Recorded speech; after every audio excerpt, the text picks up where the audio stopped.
ሰላም ጤና ይስጥልኝ ውድ የኬሎ ሚዲያ ተከታታዮች፣ በዕለታዊው የዛሬ ውሎ ፕሮግራማችን እነዚህን መረጃዎች እንዲያቀናጅተን ይዘንላችሁ ልንቀርብ ተሰናድተናል። ከፕሮግራም ጋር አብሬያችሁ ቆይታ የማደርገው እኔ አብዲስ አደፋር ነኝ። የትግራይ ከፍተኛ ወታደራዊ አመራሮች ውሳኔ ግልጽ መፈንቅለ መንግስትና የፕሪቶሪያውን ስምምነት አደጋ ላይ የጣለ ነው ሲል ጊዜያዊ አስተዳደሩ አጣጣለም። የትግራይ ከፍተኛ ወታደራዊ አመራሮች ደብረጽዮን ገብረ ሚካኤል የሚመራው የህወሓት ቡድን የክልሉ ጊዜያዊ አስተዳደር በመዳከሙ ተነስቶ በሌላ እንዲዋቀር የወሰነው ውሳኔ እንደሚደግፉ ማሳወቃቸውን ተከትሎ በአቶ ጌታቸው ረዳ የሚመራው የጊዜያዊ አስተዳደር ውሳኔውን ግልጽ መፈንቅለ መንግስት እወጃና የፕሪቶሪያውን ውል አደጋ ላይ የሚጥል ሲል አጣጥሎታል። ራሳቸውን የትግራይ ኃይል አመራር ብሎ የሚጠሩት የክልሉ መኮንኖች ለቀናት ካደረጉት ስብሰባ በኋላ ትላንት ሐሙስ ጥር 15 ቀን መቀለ ውስጥ በሰጡት መግለጫ ጊዜያዊ አስተዳደሩ እንደ አዲስ እንዲዋቀር ውሳኔ ማሳለፋቸውን አሳውቀው ነበር።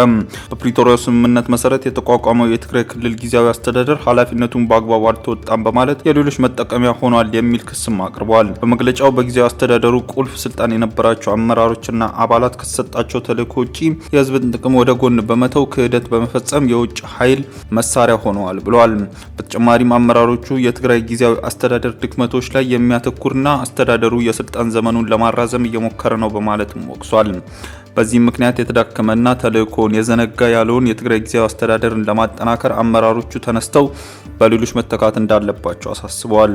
ይህንን ተከትሎ መግለጫ የወጣው የትግራይ ጊዜያዊ አስተዳደር ትላንት ጥር 15 ቀን በትግራይ ሰራዊት ከፍተኛ አመራሮች ስም የወጣው መግለጫ ዓላማውን የሳተና ሰራዊቱ ከተሰጠው ተልዕኮ ውጪ ነው ሲል ከሷል።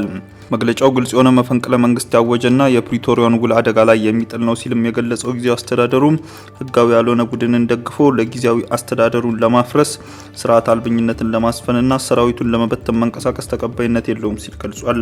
የጊዜያዊ አስተዳደሩ ካቢኔ ያልተለመደ ተግባር ሲል የገለጸውን ውሳኔ አስመልክቶ ለመወያየት አስቸኳይ ስብሰባ መጥራቱንና ውሳኔውን መርምሮ ዝርዝር ማብራሪያ እንደሚሰጥም አስታውቋል።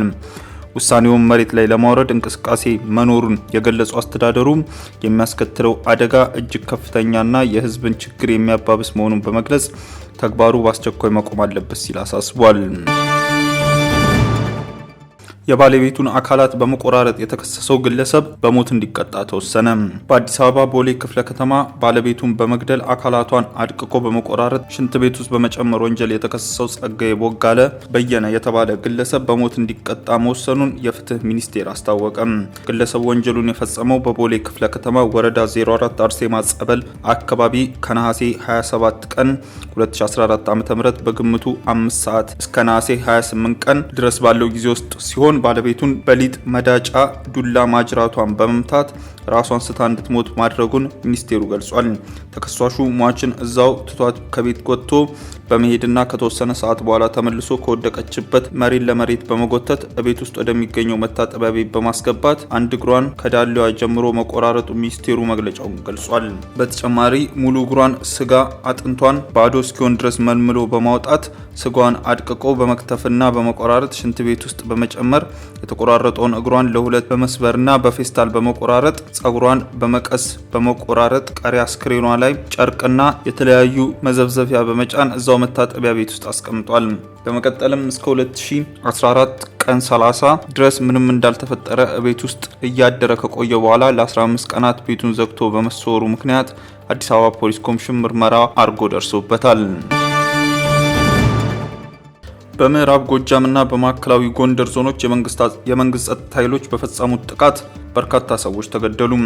በአማራ ክልል ምዕራብ ጎጃም ዞን፣ ማዕከላዊ ጎንደር ዞኖችና የመንግስት ጸጥታ ኃይሎች በፈጸሙት በተባለ ጥቃት በርካታ ሰዎች መገደላቸውን ነዋሪዎች ተናግረዋል። በምዕራብ ጎጃም ዞን ቋሪት ወረዳ ሸባ በተሰኘች ቀበሌ ሰኞ ጥር 12 ቀን በእርሻ አውድማ ላይ የነበሩ 11 ሰዎች በመንግስት የጸጥታ አካላት መገደላቸውን ለደህንነታቸው በመስጋት ስማቸው እንዳይጠቀስ የጠየቁ የአካባቢው ነዋሪዎች ለአዲስ ስታንዳርድ ተናግረዋል።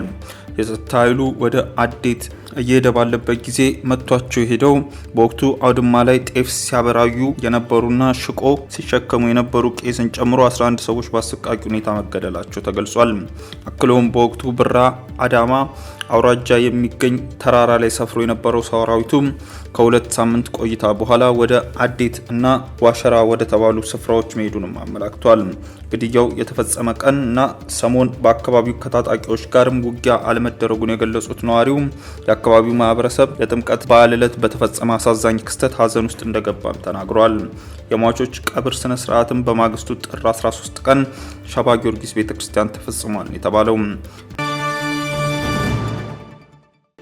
ውድ ተመልካቾቻችን በዕለታዊው የዛሬ ውሎ ፕሮግራማችን ይዘንላችሁ የቀረብናቸው ዋና ዋና መረጃዎች እነዚህ ነበሩ። ከፕሮግራም ጋር አብሬያችሁ ቆይታ ያደረኩት እኔ አብዲስ አደፋር ነበርኩ። ከሌሎች የኬሎ ሚዲያ ፕሮግራሞች ጋር መልካም ቆይታም